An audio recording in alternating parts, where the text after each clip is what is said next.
ఇతను పోతుని Mahesh Vijayawada west join అయ్యాడు. అతను టికెట్ ఆశిస్తున్నాడు, ఇతను ఇవ్వలేదు, సుజనా చౌదరికి ఇచ్చేసి తనకి బొక్క పెట్టారన్నటువంటి ఉద్దేశం జనసేన నుంచి యువతలకు వచ్చాడు.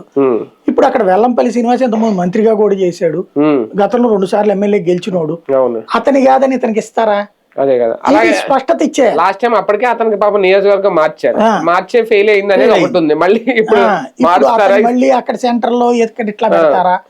అది స్పష్టత ఇచ్చేయాలి. వెల్లంపల్లి నువ్వు వెస్టే, లేదు నువ్వు కాదు, నేను ఎంపీని చేస్తాం, లేకపోతే ఇంకోటి. అది స్పష్టత ఇచ్చేసి చేస్తే బెటర్ గాని మళ్ళీ చివరి దాకా సాగదీసి చివరి నిమిషంలో చేస్తే మాత్రం దెబ్బతింటారు. ఆ తరహా నిర్ణయాలు ఇప్పుడు ఉంటాయో ఉండవు. సంక్షేమం విషయంలో అప్పుడు అనౌన్స్ చేసినట్టు ఇప్పుడు ఏమన్నా చేయాల్సిన పరిస్థితి ఉందా, లేదంటే ప్రజలు అర్థం చేసుకుంటారు? చేస్తారు. నాకు తెలిసి ఈ దఫా క్రిందటిసారి అదే ఉపయోగపడింది.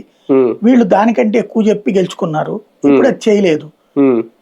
క్రిందటిసారి ఏవైతే తను చెయ్యను అని చెప్పాడో అది చేస్తానని చెప్పచ్చు, లేదా మధ్య మార్గంగా ఇంకేమైనా హామీలు ఇవ్వచ్చు.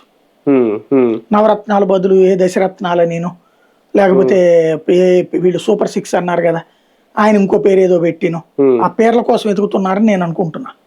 కానీ ఒకటిసారి ఇప్పటి వరకు స్టిల్ ఈ రోజు వరకు కూడా ఎమ్మెల్యే దగ్గర నుంచి చివరికి మంత్రులు, స్పీకర్ వరకు కూడా అది అప్పుడు టైంలో పనిచేసిన తమ్మినేని వరకు ఏదో ఒక ఆరోపణలు, చివరికి కేసులు, అరెస్టుల పర్వం వరకు వెళ్ళిపోయింది చాలా వరకు. వాళ్ళ